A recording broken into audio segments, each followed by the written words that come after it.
안녕하세요, 여러분. 내성적인 성격과는 거리가 멀긴 하지만 이렇게 얼굴도 모르는 분들을 향해 첫인사를 하려니 쑥스러워지는 마음은 어떻게 해야 할지 모르겠네요. 저는 30대 후반을 향해 열심히 달려가고 있는 여성입니다. 가끔은 참 이런 세월을 붙잡고 싶어지는 순간이 문득문득 찾아오게 되네요. 하지만 지나간 시간을 다시 되돌릴 수 있는 방법이 있는 것이 아니니 앞으로의 미래를 생각하면서 살아야 하는 게 맞겠죠?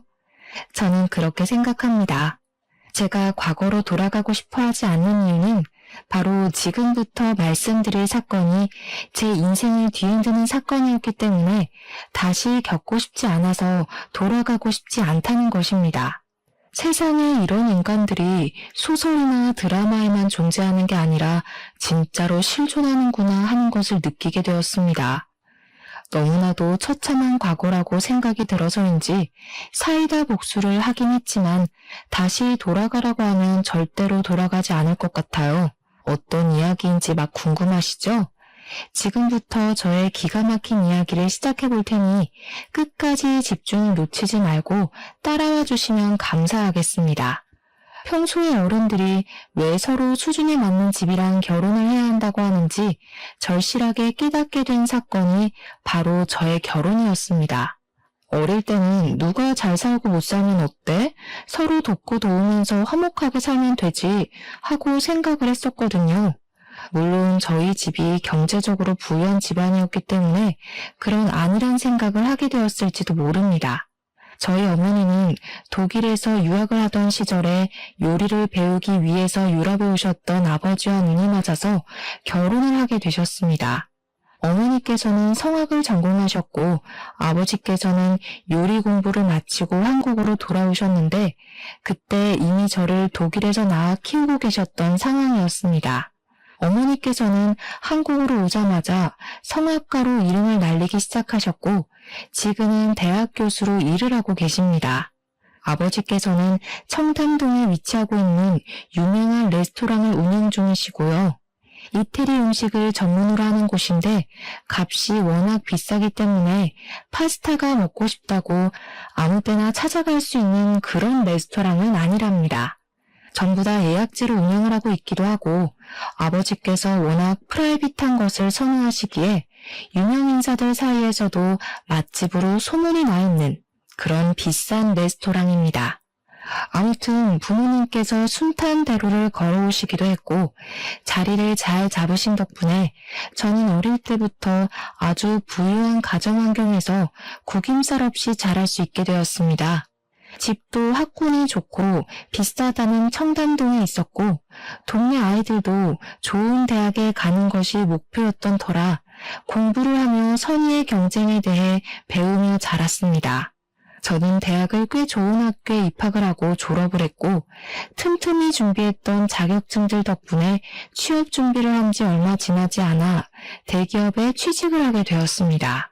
대기업의 생활이란 참으로 바빴습니다. 야근도 출장도 그렇고 컴퓨터 앞에서 떠나질 못하니까 몸이 점점 망가지기 시작하더라고요. 제가 또 운동하는 걸 별로 좋아하지 않아서 몸을 방치하다 보니까 20대 때에는 괜찮았는데 30대 중반에 들어서면서부터 몸이 힘들다는 게 절절하게 느껴졌습니다.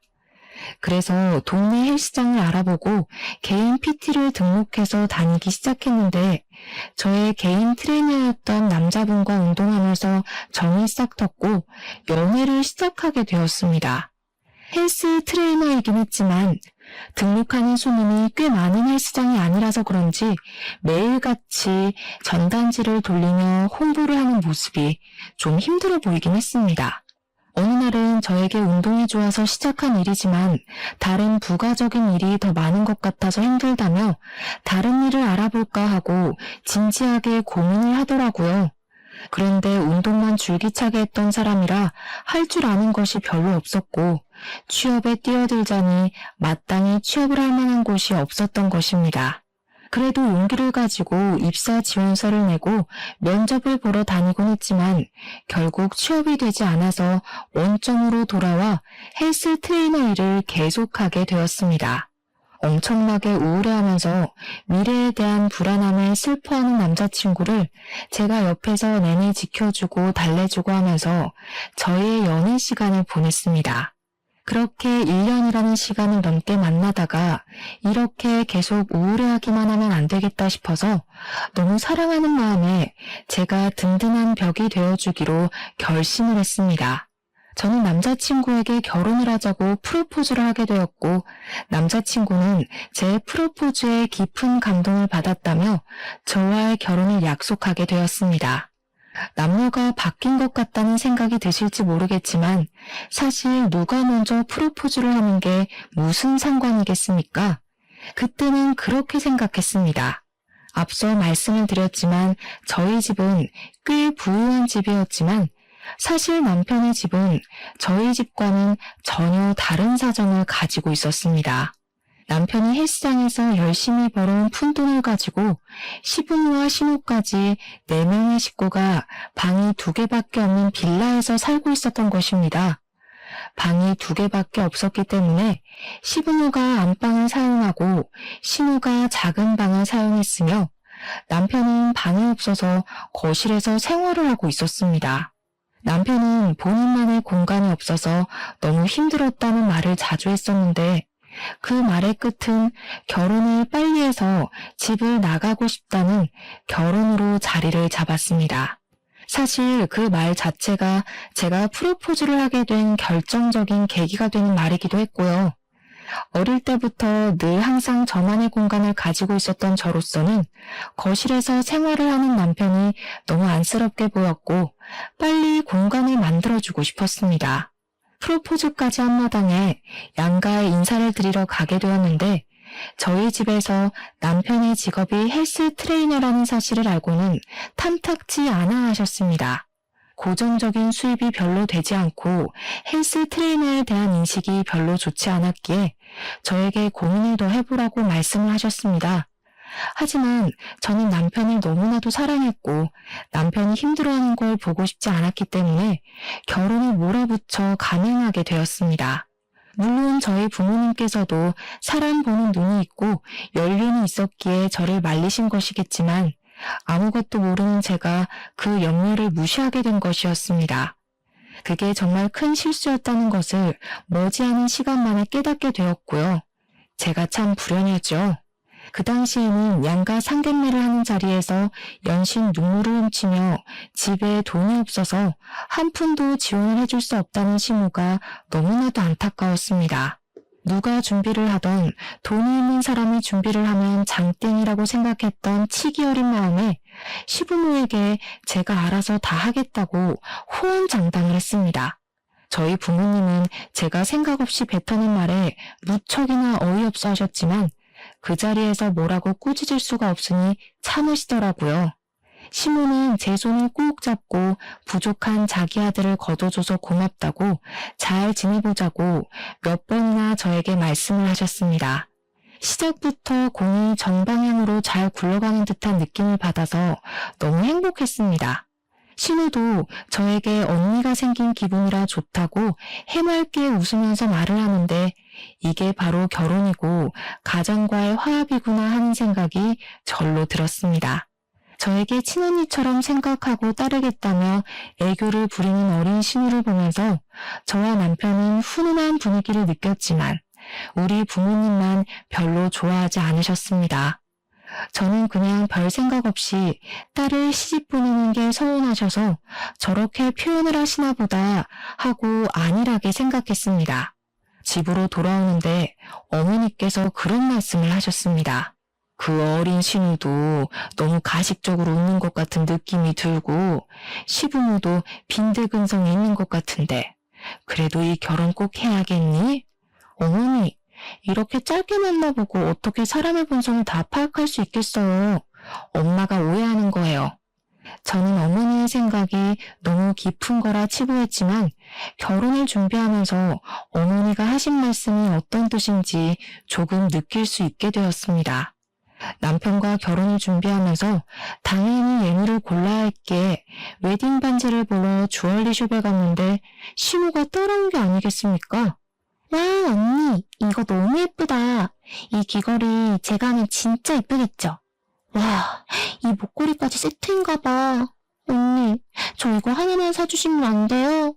다이아가 딱 박힌 귀걸이를 골라 잡더니 저에게 사달라고 하는 게 아니겠습니까? 거기가 웨딩 전문숍이라서 그런지 가격도 한두 푼 하는 게 아니었습니다.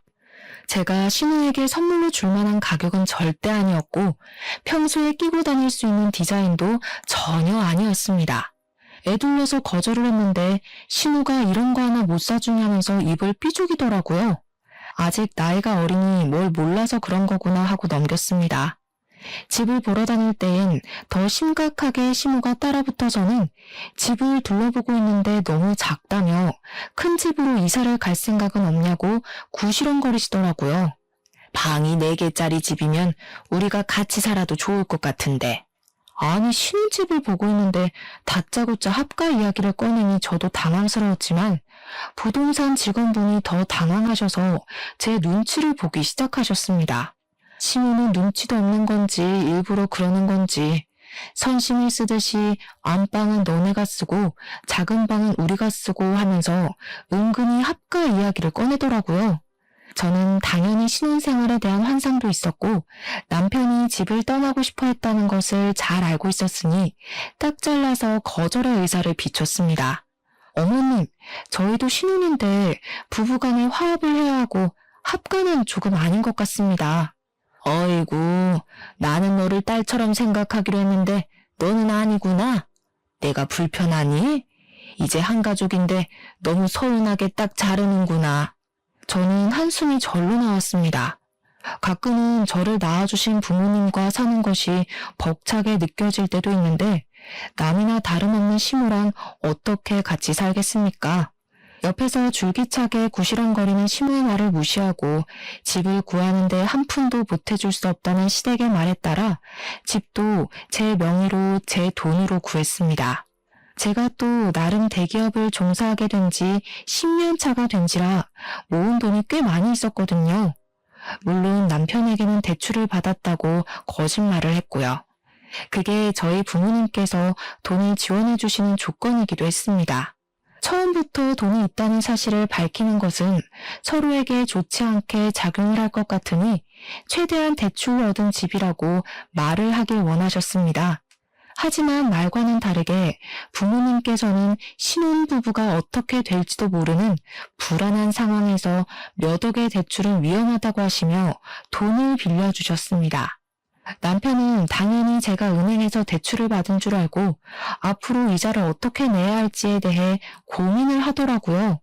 저는 적당히 장단을 맞추며 남편에게 내 명의로 대출을 받아야 하기 때문에 집 명의도 내 명의로 해야 한다고 속이게 되었습니다.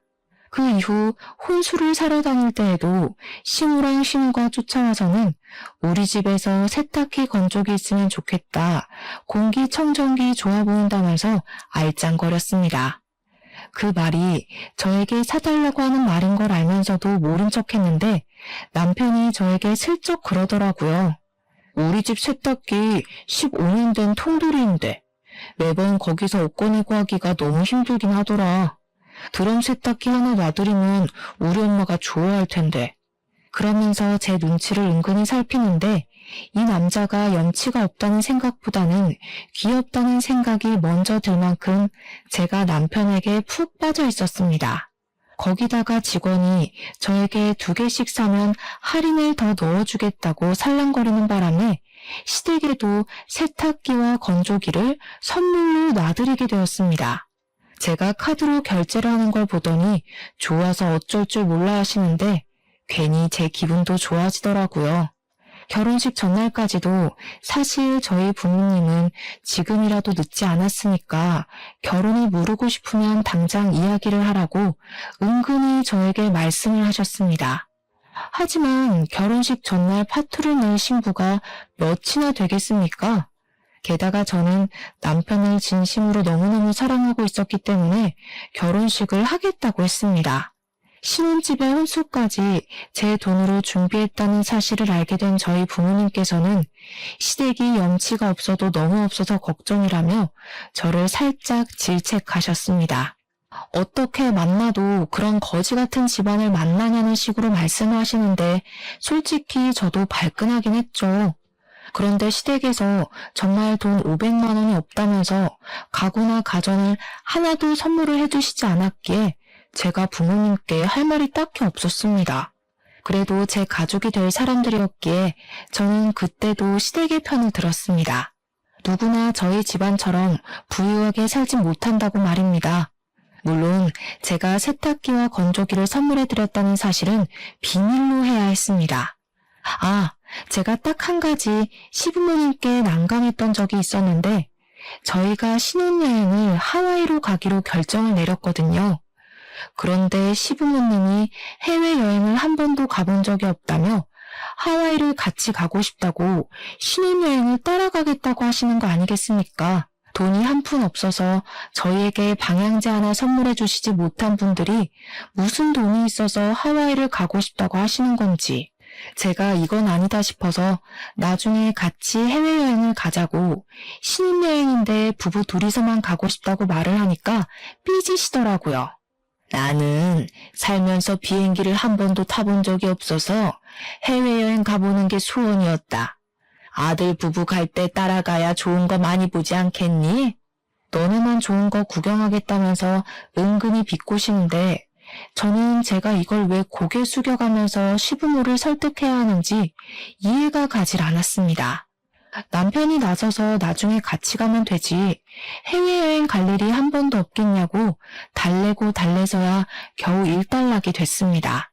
결혼식을 마치고 신혼여행도 잘 다녀온 뒤에 시댁 친정에 인사를 드리러 갔는데 제가 사온 물건을 보더니 신우가 인상을 쓰는 게 아니겠습니까?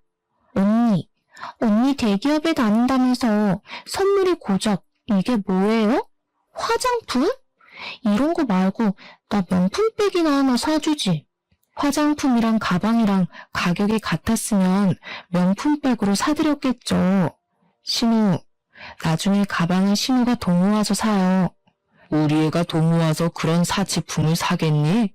누가 선물을 해줘야 쓰는 거지. 경제적인 차이가 나니까 있는 사람이 없는 사람을 위해 써야 하는 거 몰라? 다음에 해외여행을 갈 때엔 내 선물도 비싼 양주로 사오고 우리 딸 들고 다닐 그 명품백인지 뭔지도 하나 사와라. 그래, 우리처럼 이렇게 바라는 바가 확실한 사람이 편하다는 건 살면서 깨닫게 될 거다. 시댁이랑 등져서 좋은 게 뭐가 있니? 이런 말을 면전에서 들었다고 생각해보세요. 제가 진짜 어이가 없어서 할 말을 잃고 가만히 있었습니다. 그랬더니 남편이 옆에서 실실 웃으면서 다음에 해외에 갈 때는 같이 가서 고르자고 자기 취향으로 고르는 게 좋지 않겠냐고 말을 하더라고요. 아니 누구 마음대로 다음에 해외 갈 때 같이 간답니까? 남편이 처음으로 7푼이 8푼으로 보였습니다. 아무튼 신혼생활은 둘이 있을 때는 나름 꿀을 바른 듯 달달했고 시댁 식구가 껴있을 때는 시궁창도 이런 시궁창이 따로 없겠다 싶을 정도로 악몽 같았습니다. 시댁 식구들의 염치가 남에게 다 져버린 수준인지 만나기만 하면 저한테 이거 해달라 저거 해달라 하면서 요구하기 바쁘셨거든요. 세탁기와 건조기를 사드렸던 게 실수였을까요? 그걸로 만족하지 못한 시부모님은 그 좁은 집에 이것저것 많은 가전을 새로 들이기 원하셨습니다. 요즘 설거지만 하면 어깨가 결리고 팔이 아파서 도무지 집안일을 할 수가 없다. 요즘 보니까 그 식기세척기? 그게 사람 손보다 낫다고 하던데. 어머님, 저희 집에도 식기세척기 없어요. 그래? 그럼 우리 집에도 하나 놓고 엄마 아빠 집에도 하나 놓고 2개 살까? 우리 엄마도 주방일 베테랑인데 그거 하나 있으면 좋다고 하잖아. 제가 진심이냐는 얼굴로 남편을 싸늘하게 바라보니까 눈치 없는 우리 남편은 헤헤 웃으면서 뭐가 문제냐는 식으로 저를 바라보더라고요. 정말 이럴 때 보면 머릿속에 뭐가 들었는지 궁금할 정도로 좋게 말하면 천진난만, 나쁘게 말하면 대가리가 텅텅 비어있는 놈 같았습니다. 남편이 한 달에 벌어오는 돈이라고 해봐야 끼케야 250만 원이 안 되거든요. 그것도 고객 유치가 되어야지만 받을 수 있는 돈이었고요. 제가 버는 돈은 400만 원 가까이 되는 돈이었고요. 남편이 고객 유치가 안 되는 달에는 한 달에 180만 원을 겨우 벌까 말까 했어요. 기본급 자체가 애매하다고 생각해야 할 정도였고 영업을 열심히 해야지만 돈을 벌 수 있는 구조였기 때문에 돈이 늘 부족했습니다. 그런데 우리 남편은 저와 결혼을 한 이후에 시댁 살림에 신경을 안 써서 그런 건지 뭔지 쓰는 돈이 점점 늘어나고 있었습니다. 헬스 트레이너들은 유행에 민감해야 한다고 하면서 옷을 어찌나 사입어대는지 집에 택도 안 뜯은 옷들이 수두룩할 정도였습니다. 거기다가 요즘의 영업을 전부 SNS를 통해서 하는 거라며 하루 종일 손에서 휴대폰을 놓지 않고 생활을 하니 얼마나 꼴보기가 싫겠습니까? 하지만 저는 남편을 진심으로 사랑했고 모든 허물을 감싸줄 수 있다고 믿고 있었기 때문에 남편이 하는 행동에 불만을 가지지 않으려고 백방으로 노력을 했습니다. 하지만 그런 마음이 먹기와는 반대로 시댁에서의 염치 없는 행동은 날이 가면 갈수록 도를 지나치고 있었습니다. 어느 날 우리 아버지께서 저에게 전화를 하셔서 너무 오랜만이라 반갑게 받았더니 시작부터 황당함을 감추지 않으시고 말을 하시더라고요. 아버지께서 평소 통화할 때 그런 식으로 전화를 받자마자 이야기하시는 경우가 거의 없기에 저는 무슨 일이냐고 바로 여쭈어 보았습니다. 어제 사돈 어른들이 우리 식당에 찾아와서는 예약도 없이 다짜고짜 식사를 하겠다고 하시는 게 아니겠냐. 거기다가 무슨 친척분들을 죄에다 끌고 밥을 달라고 소리를 치는 것도 모자라. 내가 평소에 행사 때에만 열어두는 룸에다가 10대 명의 손님들을 모시게 됐지. 사돈 어른들이 코스 요리를 싹 시키시길래 웬일인가 했더니 글쎄 돈도 안 내고 잘 먹었다고 인사만 하고 쏙 사라지는 게 아니겠냐. 내가 황당해서 원. 그렇다고 우리 딸 시집살이 당할까 무서워서 돈 내라고 소리도 못 지르고 된통 당했다. 친척분들까지 싹 끌고 가서는 무전 취식을 했다는 말에 제 얼굴이 다 화끈해지고 있었습니다. 제가 너무 놀라서 시댁에 전화를 하겠다고 하고 아버지와의 통화를 마무리하고는 바로 시모에게 전화를 걸어서 어제 있었던 일에 대해 여쭈어 보았습니다. 정말 친척분들을 죄다 끌고 가서 공짜로 코스 요리를 먹고 온 것이 맞는지 재차 확인을 하는데 시모가 저에게 버럭하시면서 말을 하시더라고요. 그런 걸로 치사하게 돈 내라고 하시든 가족끼리 정도 없이 그거 재료값 얼마나 한다고 돈을 내라고 그러냐? 내가 재료값 드린다고 해. 어머님, 재료값 때문에 이러는 게 아니라는 거 아시잖아요. 저희 아버지께 미리 말을 해주신 것도 아니고 다음부터는 이러지 마세요. 가족 좋다는 게 뭐냐. 이런 일이 있을 때마다 어깨도 살려주시고 하는 거지. 딸 좋다는 거 다 뻥이네 뻥이야. 저희 아버지를 갑자기 거짓말쟁이로 치부하는 것도 어이가 없고 저도 어설프게 대꾸를 했다가는 이런 일이 반복될 것 같아서 세게 말을 했습니다. 어머님, 저희 아버지 식당 정말 고급 식당이라 예약 없이는 갈 수도 없어요. 그런데 시부모님 오셨다고 일부러 열지 않는 문까지 열어주신 거라고요. 그 정도로 대접을 받으셨다면 고맙다고 생각을 하셔야지. 지금 저한테 이렇게 뻔뻔하게 나오시면 안 되죠. 뭐야? 뻔뻔? 우리가 남도 아니고 특별한 손님인데 시댁 무서운 줄도 모르고 그런 소리를 해? 이런 식으로 나오는 건 아니라고 생각한다. 끊자. 시모는 답이 정해진 사람인 것 마냥 애처럼 굴었고 저는 시모를 설득하는 일을 포기하게 되었습니다. 저희 어머니께서는 성악을 전공하신 뒤 성악가로 이름을 알리시다가 지금은 대학 교수로 일을 하고 계시는데 몇 년에 한 번씩 독창회 공연을 올리시곤 하십니다. 후배들을 데리고 양성을 하신다는 명목으로 자선 공연처럼 하시는 건데 이번에도 공연을 하신다고 하시며 저에게 초대장을 줄 테니 보러 오라고 하셨습니다. 평소에 어머니께서 노래를 부르는 모습을 가장 좋아했던 저로서는 몇 년에 한 번씩 오는 이 공연이 무척이나 기대되는 공연이었습니다.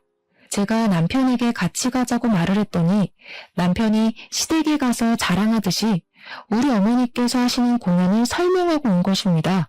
그러니 신우가 갑자기 자기도 평소에 그런 클래식한 공연을 보는 게 소원이었다면서 친구들을 데리고 가도 되겠냐고 물어보더라고요. 우리 신우가 아이돌 좋아하는 건 알았지만 클래식에도 관심이 있는 건 전혀 몰랐던 터라 의아했긴 했지만 경험이라는 것은 중요하니 알겠다고 했습니다. 티켓은 제가 구해다 주겠다고 말을 하고 몇 명이나 갈 것이냐고 물어보니까 대충 5명 정도 갈 것 같다고 5장을 달라고 하더라고요. 신우에게 티켓을 전달해주고 저도 설레는 마음으로 남편이랑 같이 보러 갔는데 진짜 티켓 준 걸 뼈저리게 후회하게 되었습니다. 제가 일부러 좌석도 좋은 좌석으로 어머니께 부탁을 드려서 받아낸 티켓이었는데 신우 친구들이 전부 하나같이 문제가 있더라고요. 그냥 SNS에 이런 공연도 즐긴다 하는 걸 자랑하려고 간 것이었는지 한 명은 공연 중간에 전화를 받지 않나, 플래시까지 터뜨리며 사진을 찍지를 않나, 또 한 명은 코를 골면서 자는 바람에 조용한 공연 분위기에 드르렁 드르렁 하는 소리가 울려 퍼지더라고요.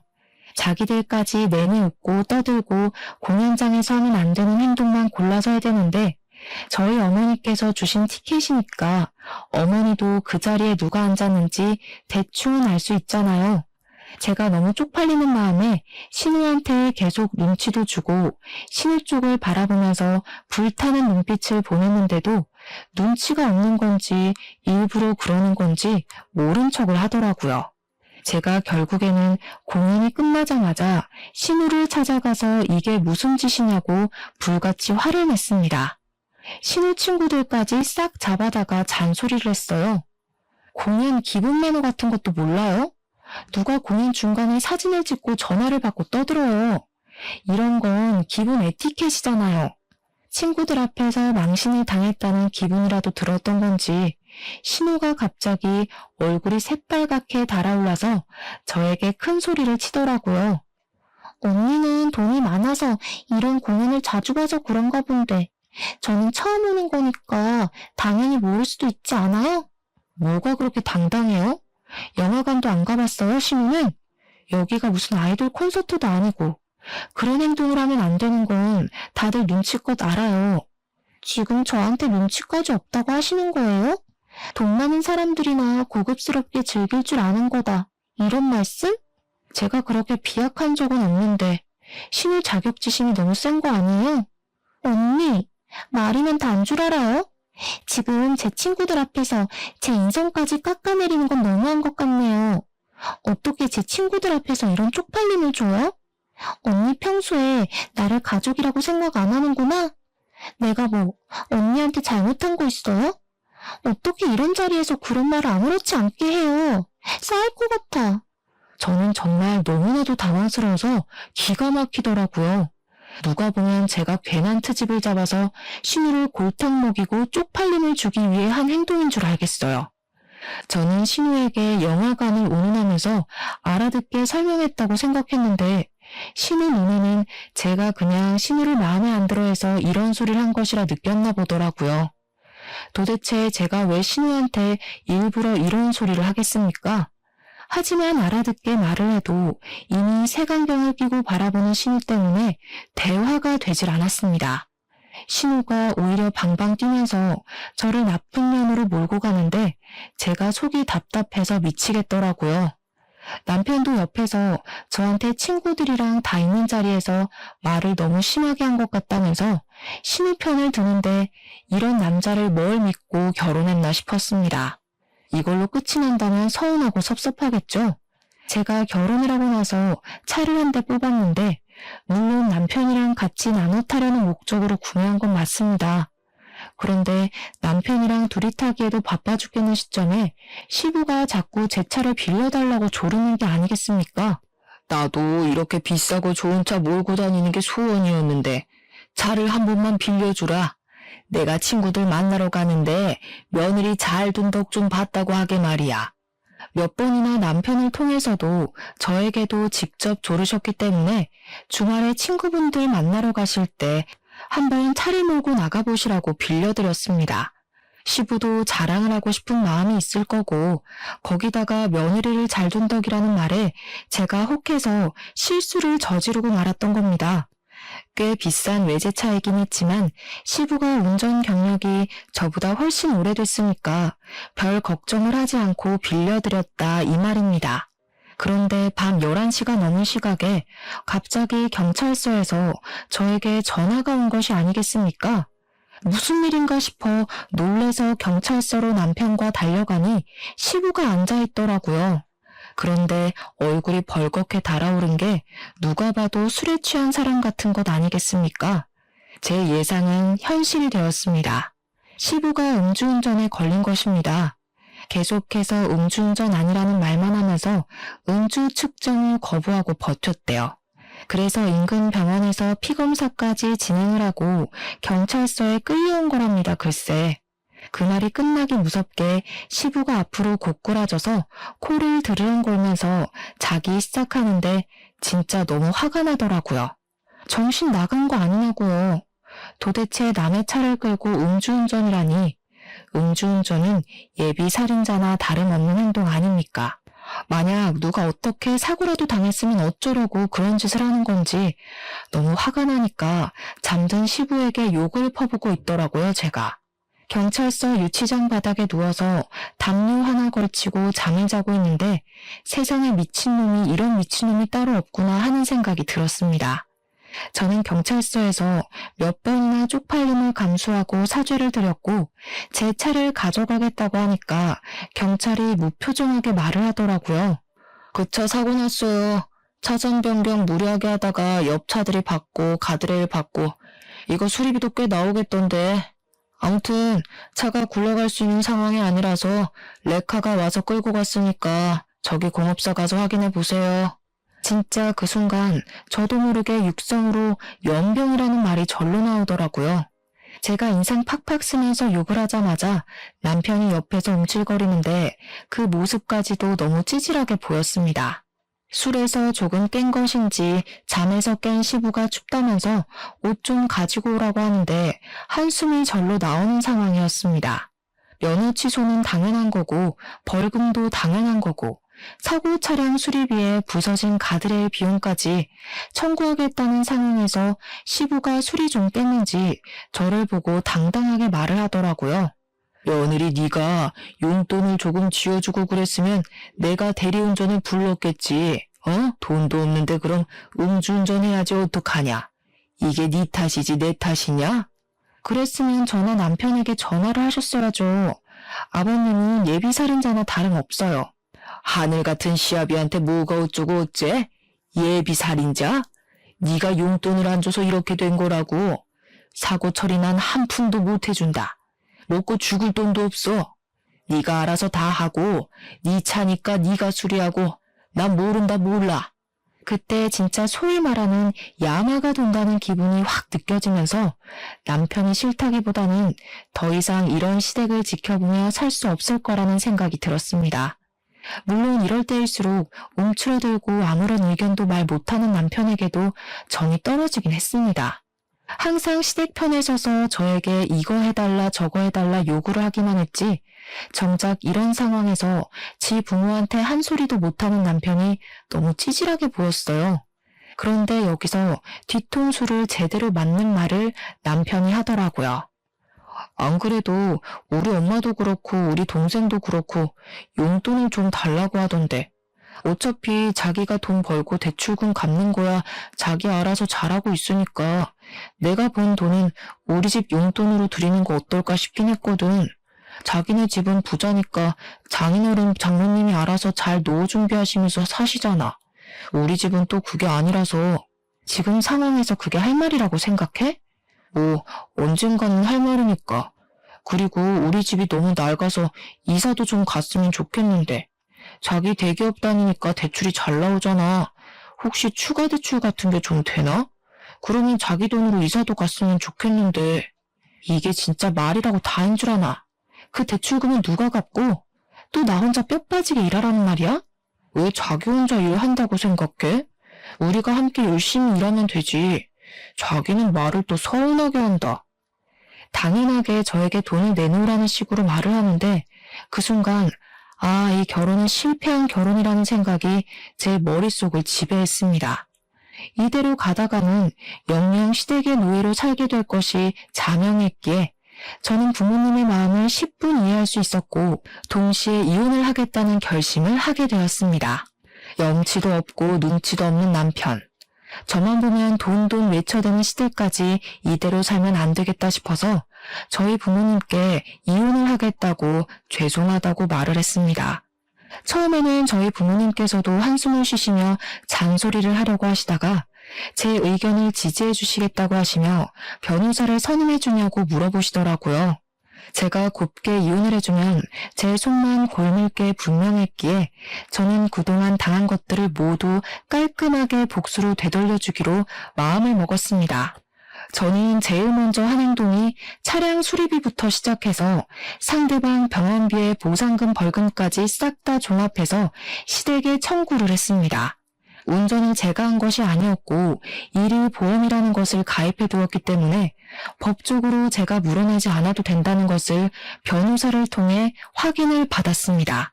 변호사와 상황을 전부 정리했고 시댁에 보상 청구 소송을 진행하는 것으로 결론을 내렸습니다.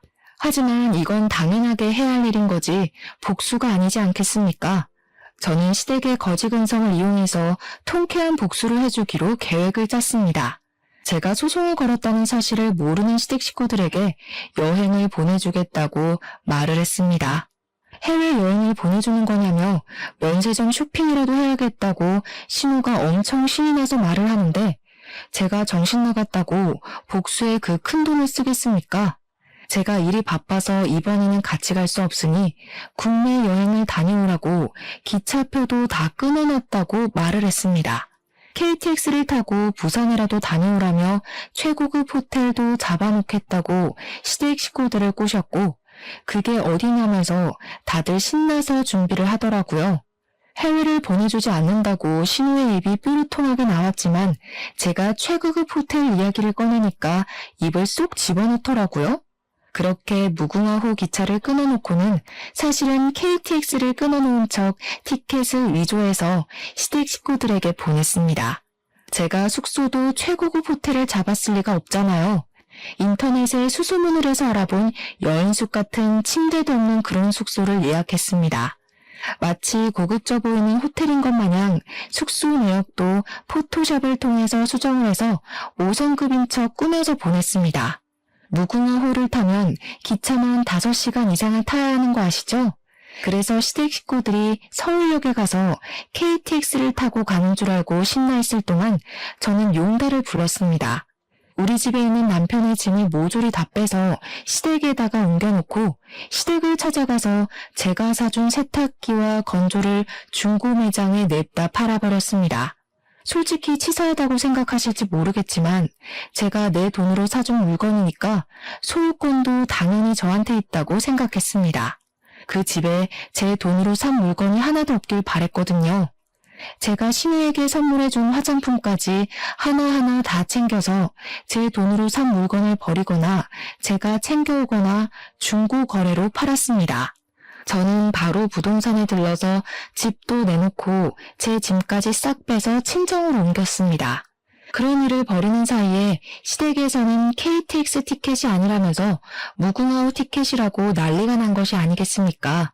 어떻게 예약을 했길래 티켓이 이렇게 실수가 날 수 있냐고 저를 질책하길래 저는 시댁 식구들을 가만히솔로 꼬셨습니다. 제가 티켓을 잘못 봤나 봐요. 이상하네, KTX였는데. 그래도 숙소는 딱 우리 시댁 식구들에 맞춰서 준비했으니까 즐겨주세요.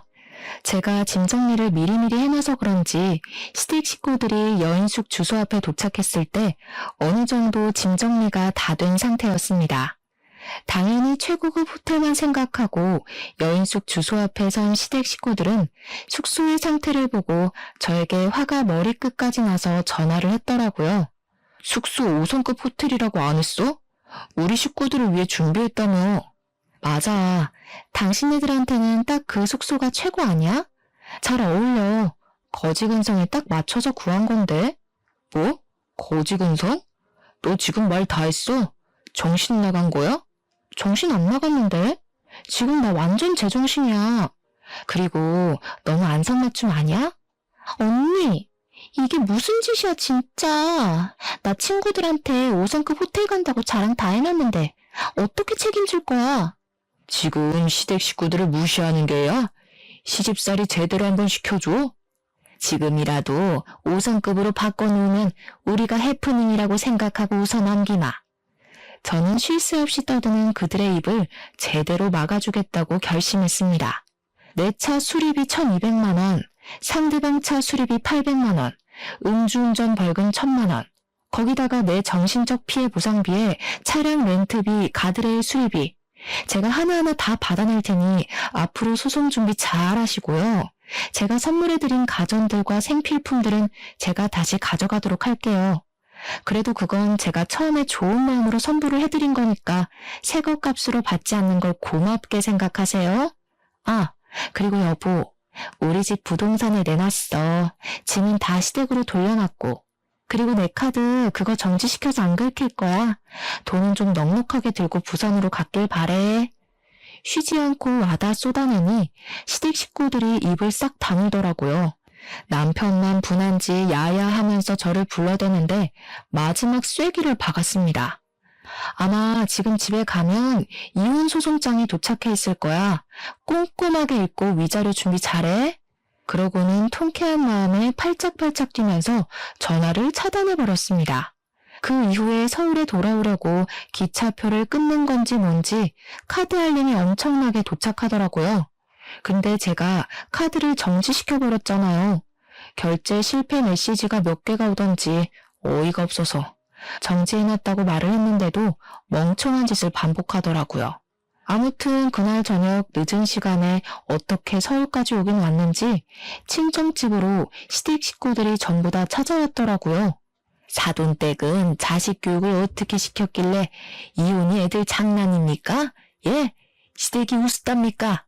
이건 뭐 인성교육이 아주. 아줌마, 지금 말 다 하셨어요? 남의 부모한테 자식 교육 운운하기 전에 먼저 자기 자신을 돌아보세요. 자기들은 아주 거지근성으로 키워놓고 누가 누구 보고?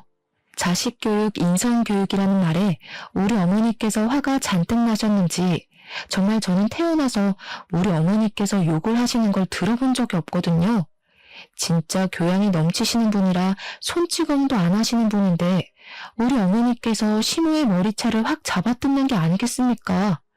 저랑 아버지랑 진짜 둘 다 너무 놀라서 말리지도 못했어요. 시모는 머리채가 잡혀서 이리저리 끌려다니다가 결국 바닥에 내동댕이 쳐졌습니다. 이 정신 나간 년이 지금 뭘 하는 거야? 누가 누구 보고 인성교육을 가지고 난리야? 이 쓰레기 같은 집안. 지금 내 머리카락 다 뜯어놓은 거 후회할 거야. 고소를 할 거야. 너네 다 콩밥 먹일 거야. 그러든지 말든지. 주거 침입으로 신고하기 전에 당장 우리 집에서 나가지 못해? 내가 걸어둔 소송 준비나 잘해. 끽해봐야 머리카락 뜯긴 걸로 무슨. 그 뒤로 이혼 소송은 당연히 급물살을 타고 진행이 되었고 남편 측은 제가 걸어놓은 손해배상 청구 소송 때문에 정신을 놓게 되었습니다. 저의 회사며 집이며 찾아와서는 집 팔아봐야 벌금 내고 뭐하고 하면 돈 한 푼 안 남는다고 한 번만 봐달라고 온 가족이 울면서 사정사정을 하더라고요. 저는 그런 그들을 내려다보며 비웃어줬습니다. 우리 집 팔면 정말 오갈 곳도 없어. 우리 아빠 가게에서 밥 처먹고 간 친척들은 어디 갔대? 어떻게 그 사람들한테 신세를 줘. 제발 한 번만 봐주라. 너네 집 잘 살잖아. 이거 푼돈이잖아. 세상에 몇 천만 원이 푼돈인 사람이 어디 있니?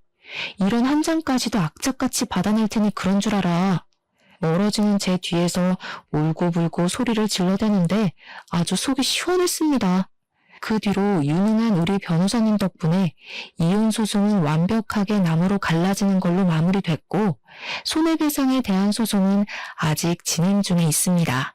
조만간 결과가 나올 거라고 예상하고 있는데 도대체 얼마나 더 거짓골이 될지 궁금해 죽겠습니다.